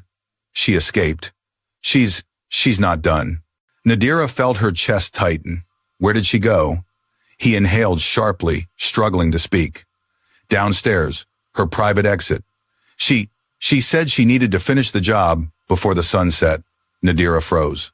"Finish the job?" Her son trembled violently in her arms. Before she could speak, the guard's body slackened. His breath stilled. His eyes faded completely. Nadira pressed a hand to her mouth, swallowing a sob. "God." Kamari placed a hand on her shoulder. "We don't have time. If Lulika escapes, she'll go underground. We'll never find her again." Nadira wiped her tears and forced herself to stand. She felt something shift inside her, pain turning into something sharper, fiercer. Resolve. "Where would she go?" Nadira demanded. "She can't just vanish." Kamari exchanged a look with Sefu. Both men seemed to understand something unspoken. "She has a safe route," Sefu said. "We knew she had one, but we never found it." Kamari clenched his jaw. "She's using the old emergency tunnels beneath the orphanage. They connect to abandoned sewer lines. Those tunnels are a maze," Luwazi added. "She could disappear in minutes." Nadira hugged her son tightly. "Then we chase her before she reaches the exit." Sefu shook his head. "With a child, too dangerous." Nadira glanced at her son, his terrified eyes, his trembling hands. Her heart ached to shield him from every danger. But she knew something else too. If they let Luleka escape, he would never be safe. Not truly. Nadira took a deep breath. "We finish this. All of us." Kamari, despite bleeding heavily, nodded. "Let's move." They descended the staircase, stepping over spent bullet casings and bloodstains, the remnants of battles fought just minutes earlier. The hallway below was dim, the emergency generator flickering. Shadows stretched across the walls like twisted hands. Nadira felt her son press his face into her shoulder. "Mama, I'm scared," she kissed the top of his head. "I know, sweet boy, but you're the bravest child I've ever known." Sefu led the way, scanning every corner. Kamari limped behind, gun drawn, but grip weakening. Nadira followed between them, shielding her son. Luwazi took the rear, watching for ambushes. They reached a sealed door at the end of the west wing, a door Nadira had never noticed before. It was heavy steel, painted the same color as the walls to conceal it. Sifu pushed his shoulder against it. "It didn't budge," Kamari pointed. "There's a fingerprint pad." Nadira's heart sank. "How do we open it?" Sifu stepped back, cracking his knuckles. "We try everything." He slammed his shoulder into the door with brute force. The metal groaned but held. Luwazi searched nearby cabinets, ripping them open. No tools. Kamari leaned heavily on the wall, breathing shallow. "We're running out of time." Then Nadira noticed something. A faint smear of blood on the pad, fresh. She pressed her fingers to the stain. It was still warm. "She went this way," Nadira whispered. "Just minutes ago." Sifu cursed softly. "We need to get in now." Then Nadira froze. An idea hit her. She wouldn't escape without backup, and she wouldn't shoot a loyal guard without reason. What if? She looked down the hallway. What if she left someone else behind? A voice suddenly echoed faintly from the other end of the corridor. "Hello! Is someone there?" Nadira, Kamari, and Sifu raised their weapons simultaneously. A small shape emerged from the shadows. A child. A girl no older than 7, tear-streaked, shaking. A lanyard hung from her neck, a badge with Lulika's photo attached. Sefu frowned. "An access badge," the girl sniffled. "She told me to stay here. She said someone would come for me." Nadira approached slowly. "Sweetheart, what's your name?" "Bina," the girl whispered. "Bina," Nadira said gently. "Can you give me that badge?" The girl hesitated, then nodded. She unclipped it and placed it in Nadira's hand. Lulika's fingerprint wasn't needed. Her badge was. Nadira pressed it to the reader. A green light flashed. The door clicked open. A gust of cold, stale air hit them from the dark tunnel beyond.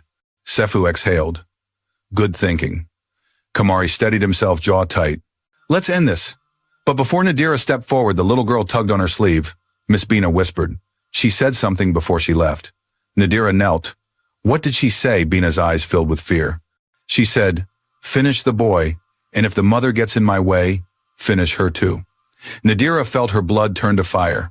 She stood tall, her son clinging to her, and walked into the tunnel. Her voice was cold steel. "We find her." She tightened her grip on her son, "and we finish this. For good." The tunnel swallowed them whole. Cold, damp air pressed against Nadira's skin as she descended the narrow concrete steps, her footsteps echoing down the dark corridor like faint warnings. She held her son tightly against her side, his small arms wrapped around her neck. His breath trembled against her collarbone. Kamari limped just behind her, leaning heavily on the tunnel wall. Sefu and Lavazi flanked the group, every sense alert. Their flashlights cut through the darkness, revealing cracked brick-rusted pipes and faded graffiti left from decades past. These were no ordinary maintenance tunnels. They were escape routes constructed long ago, forgotten by the state, remembered only by criminals who thrived in shadows. Perfect for disappearing, perfect for predators, perfect for someone like Lulika. "Stay close," Sifu whispered, voice echoing down the corridor. "She won't get far. These tunnels don't go straight, they twist." "Good," Nadira murmured. "Then she doesn't know how close we are." Her son lifted his head. "Mama, are there monsters here?" Nadira pressed a kiss to his hair. "No monsters that Mama can't fight." Kamari managed a weak chuckle. "He takes after you." Nadira didn't smile. She couldn't. Not with what waited ahead. They followed the narrow path until it forked into 2 separate tunnels, one leading right, sloping downward, the other left, climbing toward the surface. Sifu knelt near the ground, examining footprints in the dust. She went right. "Fresh prints. She's moving fast. And she knows we're coming," Lavazi added. They turned right. The tunnel grew narrower, the air colder. Water dripped from unknown cracks above, forming small puddles underfoot. The darkness felt alive, as if following them. Suddenly, a faint noise carried through the corridor. A clatter, a metal clang, then a scream, high-pitched, sharp, terrified. Nadira's heart lurched. Was that she choked? "Not the boy," Sefu assured her quickly. "Different voice. Older." They pushed forward faster. The tunnel widened into a small chamber like an old service hub long abandoned. Rusted lockers leaned crookedly against walls. Chains hung from ceiling hooks. A single flickering light swung overhead. And in the center, a man lay unconscious, bleeding from a wound on his head. A maintenance worker. His shirt bore the orphanage logo. Kamari knelt, checking his pulse. Alive. Barely. Lawazi scanned the area. She's leaving bodies behind to slow us down. Nadira's stomach twisted. She's desperate. More dangerous, Sefu corrected. As they turned to continue, the corridor ahead erupted in a low rumble. They froze. What was that? Lawazi whispered. Then another rumble, followed by a groan like metal being twisted. She's collapsing, the tunnel behind her. Kamari realized, eyes widening. She's trying to trap us. A loud crack split the air. Run, Sefu shouted. They bolted down the corridor, debris falling behind them as the tunnel ceiling crumbled. Dust filled the air. Stones crashed at their heels. Nadira clutched her son, sprinting with every ounce of strength she had left. A massive chunk of concrete crashed down inches behind Lawazi. Faster, he yelled. But the tunnel ended abruptly at another steel door resembling a bunker entrance, thick and imposing. Badge, Sefu shouted. Nadira slammed Lulika's badge onto the panel. Nothing. She tried again. Still nothing. The rumbling grew louder. Stones began falling like rain. It's locked, Nadira yelled. She deactivated the scanner. Sefu rammed his shoulder into the door. It won't hold. Kamari limped toward the door, drawing a small black device from his jacket. Back away. Nadira pulled her son close as Kamari slapped the device onto the keypad. A piercing beep. Sparks flew. Boom. The door blasted open just as the ceiling behind them collapsed. The group dove through the entrance, tumbling into the next passage as the tunnel sealed shut behind them with thunderous finality. Silence fell. Dust hung in the air. For a moment, no one moved. Then Lawazi coughed weakly. Well, she definitely knows we're coming. Nadira stood, inhaling sharply. We don't stop. Not until we catch her. They pressed forward. The new tunnel was different, cleaner, reinforced with steel beams lined with cables that stretched into the distance.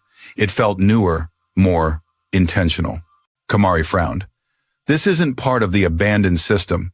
This was built deliberately. For escape, Sefu muttered. For trafficking, Lawazi added in disgust. Nadira felt bile rise in her throat. She used this to move children. Her son whimpered. She held him tighter, her rage simmering. They walked until they reached a heavy door ahead with a glowing red emergency light. Behind the door came muffled voices, panicked, hurried. Sefu signaled for silence. They listened. A woman's voice, furious, desperate. Nadira recognized it instantly. Luleka. I don't care what you have to do, she snapped. Just get the vehicle ready. They were supposed to be dead. How are they still alive? A man replied, tense. The safe route is blocked, and the guards you hired, they failed. Luleka shrieked. Something crashed. Everything depends on tonight. Nadira's grip on her son tightened. Her breath trembled with fury. Kamari looked at her. You ready? She nodded. More ready than ever. Sefu kicked the door open. It slammed into the wall with explosive force. Inside the chamber, an underground loading bay, Luleka spun around, eyes wide with shock. Two men beside her raised guns instinctively. Sefu fired first. One man dropped. Lawazi hit the second. Panic flashed across Luleka's face. She lunged for a case on the table, papers spilling across the floor. Stop, Nadira shouted. Luleka froze. She stared at Nadira, then at the boy, then at Kamari, bleeding but standing strong beside her. You, Luleka spat. You ruined everything. You stole my son, Nadira growled. You stole children. You lied, manipulated, hurt families. It ends now. Luleka laughed, a short, hysterical sound. Ends, oh sweet mother, this never ends. You're fools if you think you can stop this. Kamari raised his gun. Try me. But Nadira stepped forward, voice shaking with emotion deeper than rage. You took my child, she whispered. And for 3 years, every night, I died a little. And you slept comfortably in a warm bed. No more. Luleka's eyes narrowed. Her gaze flicked to the boy. She smirked. He remembers nothing. He is nothing. Just merchandise. Nadira saw red. Before Luleka could move, Nadira lunged, slamming her against the wall. They crashed to the ground, fighting viciously. Luleka clawed at Nadira's hair, striking wildly. Nadira struck back, fueled by years of pain. You took my son, she screamed. Lulika lunged for a gun on the floor. Kamari fired. The bullet struck her hand. She cried out in agony. Seifu pinned her down instantly, wrenching her arms behind her back. Lulika screamed and thrashed, but it was over. She was done. Kamari exhaled, lowering his gun. "We have what we came for," he said. "Let's get out before the rest return." But as Nadira picked up her son in the remaining files, she heard it. Distant footsteps, many of them. The network was coming, and the tunnels were closing. They had the evidence. They had the truth. But they weren't safe yet. "Move," Kamari shouted, and they ran into the unknown. Chaos thundered behind them. Dozens of footsteps surged through the lower tunnels, a tide of fury and desperation. The shouts blended into a single terrifying roar that bounced off the concrete walls like a stampede. Nadira tightened her grip around her son and sprinted her lungs, burning her body, trembling with exhaustion and adrenaline. Kamari ran beside her, limping heavily but refusing to slow. Seifu dragged the captured and handcuffed Luleka by the arms, forcing her forward. Luwazi remained at the rear gun, raised firing warning shots into the darkness whenever shadows drew too close. The air thickened with dust, sweat, and fear. "This way," Seifu shouted, pulling them into a side passage. The tunnel sloped upward, narrower and rougher, reinforced by aging wooden beams. "What is this place?" Nadira gasped. "An old storm drain system," Kamari answered between breaths. "It connects to the outskirts of the city. Will it get us out?" Nadira asked, voice trembling. Kamari hesitated. "If it hasn't collapsed," her heart stuttered. Behind them, the footsteps grew louder. Closer. "There," Luwazi called out, pointing his flashlight at a metal ladder bolted to the wall. It stretched upward into darkness, disappearing into a circular shaft. "A maintenance exit," Seifu said. "Go." Nadira grabbed the ladder first. She lifted her son, whispering, "Hold tight to me, sweetheart. Don't look down." He wrapped his arms around her neck as she climbed, her muscles trembling from strain. Each rung felt heavier than the last. Dust drifted down from above, stinging her eyes. Her breath came in ragged sobs, but she didn't stop. Below, Lulika snarled, "Let me go. You don't know what you're doing. They'll kill all of you." Seifu shoved her forward. "Keep climbing. They'll hunt you," she screamed. "You think this ends with me? You think I'm the worst of them?" Nadira felt her son tremble against her chest. She shut her eyes tightly and kept climbing. When she reached the top, she shoved hard against a metal hatch. It didn't move. Kamari climbed up beside her, blood dripping from his shirt. "Move aside." He braced himself and slammed his shoulder against the hatch. Nothing. Again, still nothing. Below, the footsteps multiplied. Voices growled, "They're above us. Move." Nadira's pulse roared in her ears. Kamari drew in a breath, ignoring the pain, and slammed upward with everything he had left. The hatch burst open. A flood of cool night air rushed into the shaft. Nadira nearly sobbed with relief. Above was an abandoned lot on the city's edge, overgrown grass, rusted fencing, broken concrete slabs. It wasn't safety, but it was freedom. Kamari dragged himself out, then reached down to pull Nadira and the boy behind him. Seifu forced Luleka through the opening next, then climbed out with Luwazi covering their retreat. But the reprieve was brief. A gunshot cracked from the tunnel below. Then another. A bullet ricocheted off the hatch frame. "They're climbing," Luwazi barked. Seifu slammed the hatch shut and dragged a concrete block over it. "We need distance now." Nadira stumbled across the empty lot, clutching her son. Every direction looked dark, empty, unfamiliar. The night felt alive with threats. "Where do we go?" she whispered, chest tightening. Kamari scanned the horizon, catching his breath. "There's a safe house 2 kilometers east," he said. "If we reach it, we can transmit the evidence." Lulika, now sitting in the dirt with her hands bound, laughed bitterly. "Transmit what you like. They'll burn the city before they let you expose them." Seifu gagged her with a torn scrap of cloth. "Enough." Kamari motioned forward. "Stay behind me. Move quickly. Stay low." They ran. The outskirts of the city were a maze of abandoned streets and silent warehouses, shadows stretching at every turn. Nadira's legs shook beneath her, but she kept moving, wholly powered by the warmth of her son's body pressed to her. Her son whispered, "Mama, are we almost safe?" Her voice trembled. "Soon, baby. Very soon." But she didn't believe her own words. Halfway across a cracked roadway, Kamari suddenly halted, raising his hand. Seifu and Luwazi froze. Nadira felt her stomach drop. "What is it, lights?" "Headlights." 3 black SUVs rolled into view from the far end of the street, the same kind that had chased them earlier. Kamari's face drained of color. "They're here." Seifu pushed Nadira behind a broken wall. "Down. Don't move." The SUVs stopped, doors opened. Armed men poured out like ants from a nest. Nadira hugged her son so tightly he whimpered, but she couldn't loosen her grip. She couldn't risk him slipping away, not even an inch. Luwazi whispered, "If they fan out, they'll find us." "They won't," Kamari said quietly. "We move west. There's an alley." Sefu nodded. "Go, I'll cover." "You're injured," Nadira protested. "So are they," Sefu replied. "I can buy you time. Now go." Before she could argue, a gunshot tore through the night. The enemy had spotted movement. "Run," Kamari screamed. They sprinted across the cracked pavement. Bullets sparked off concrete around them. Nadira shielded her son with her body ducking behind abandoned cars and dumpsters as Kamari and Luwazi fired back. An enemy gunman shouted, "Get the boy! Don't let the mother escape!" Nadira's blood froze. She ran harder. Her breath tore from her lungs. Her legs shook violently. But she refused to stop. She would die before they touched her son again. They turned into an alley between two derelict warehouses. Rusted fire escapes creaked overhead. Shadows curled in the corners like waiting predators. Nadira stumbled. Kamari caught her. "Almost there. Keep going." But when they reached the far exit of the alley, a figure stepped into view. Tall, broad-shouldered, holding a flashlight and a gun. Nadira gasped. She thought it was another trafficker. But then the man raised his palm. "Don't shoot," he said quickly. "I'm police CID." Hope flared in Nadira's chest, only to falter instantly. "Prove it," Kamari growled. Before the man could answer, more figures appeared behind him, uniformed officers, weapons drawn. Their badges glinted in the dim light. Kamari lowered his gun slightly. "Are you really CID?" The lead officer nodded. "Special unit. We received an anonymous tip a few hours ago, evidence of a trafficking ring led from this orphanage." Kamari blinked. "Anonymous tip," Luwazi murmured. "Who?" Nadira clutched her son as a dawning realization washed over her. Her father. His old files. Could something he left behind have triggered this, or had someone unexpected been helping them all along?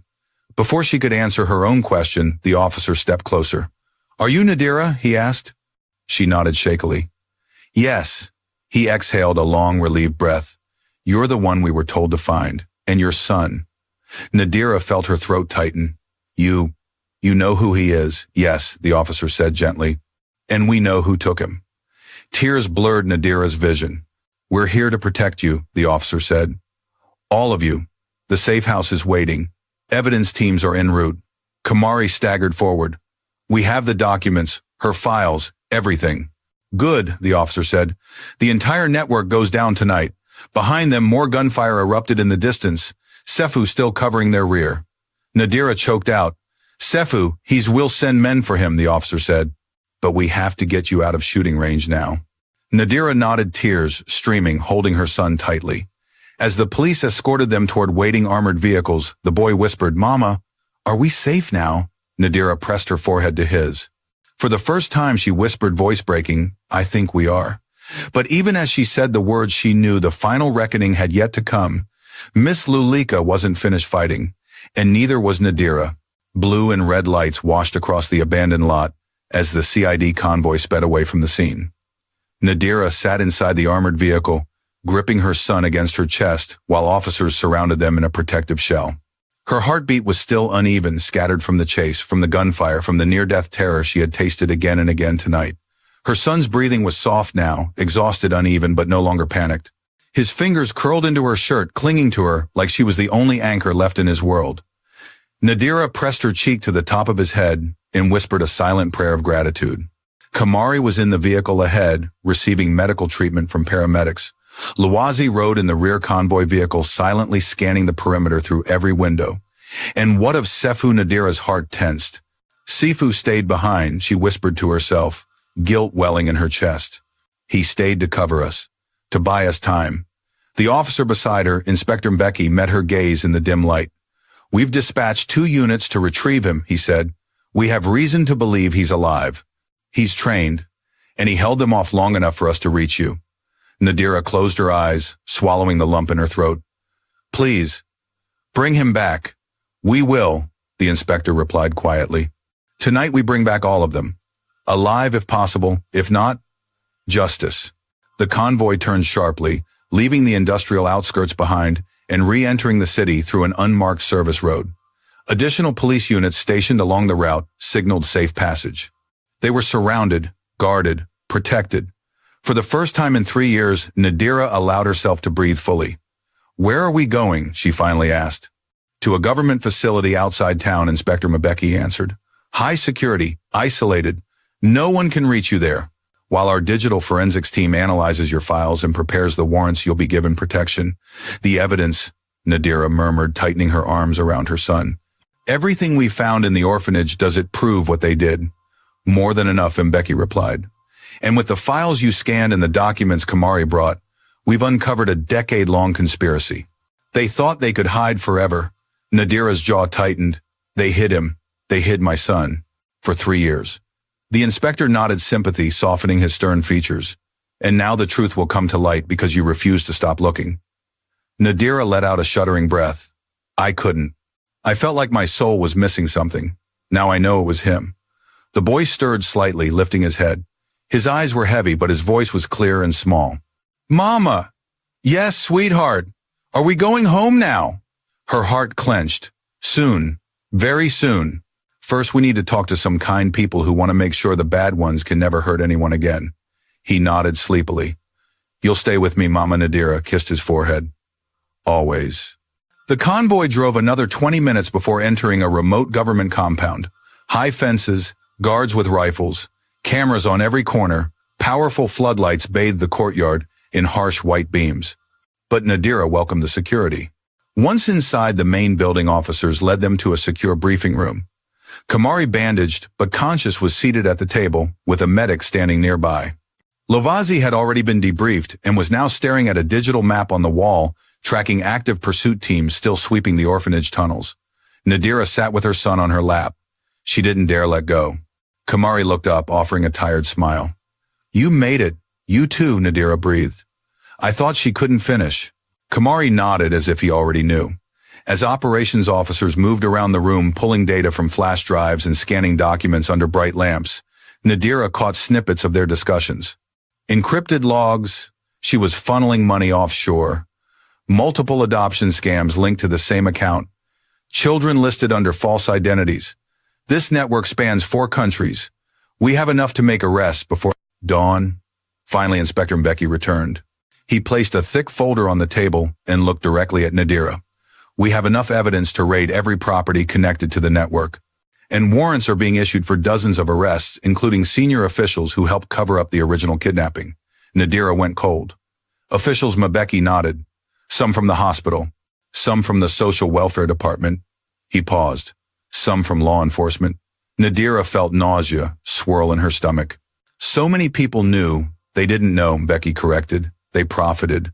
Her hands trembled. "But thanks to you," he continued, "this ends tonight." Before Nadira could respond, the door burst open. A younger officer rushed in, breathless. "Sir, we found another child, alive." Everyone froze. Nadira sucked in a sharp breath. "Where?" "In the tunnels. A boy about 8 or 9. Malnourished, but responsive. Says he's been there for weeks." Lawazi cursed under his breath. "Those tunnels. God knows how many more." A second officer ran in. "Sir, update from the raid team. We found a secluded compound outside the city. Multiple children recovered. And a list."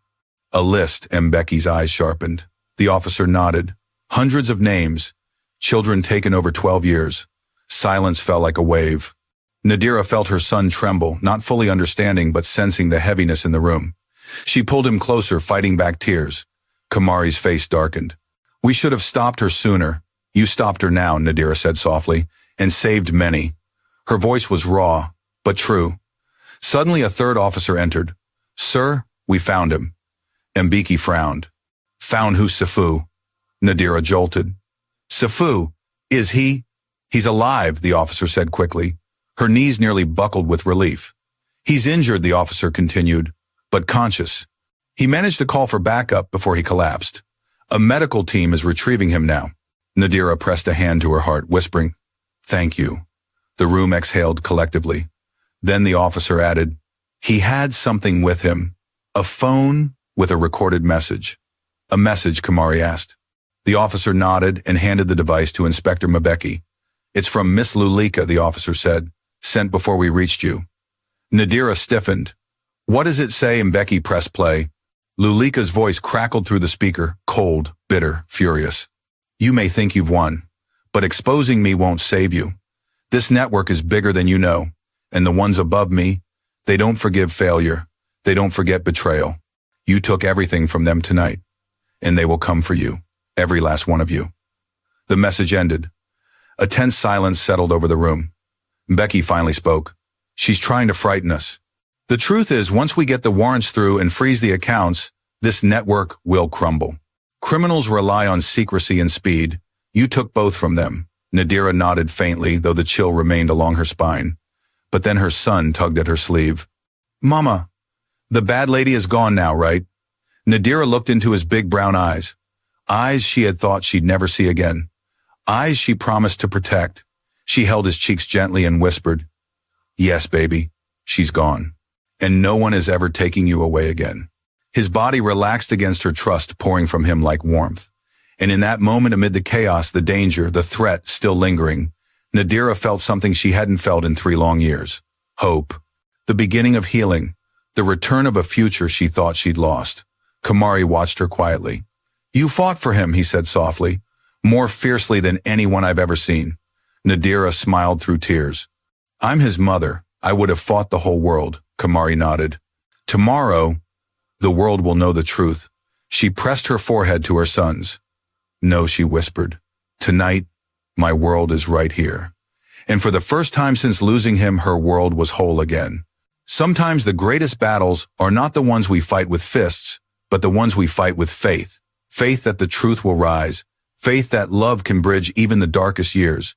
Faith that no matter how long the night lasts, the morning will come. Nadira's journey reminds us that a mother's heart is a force that darkness can never extinguish.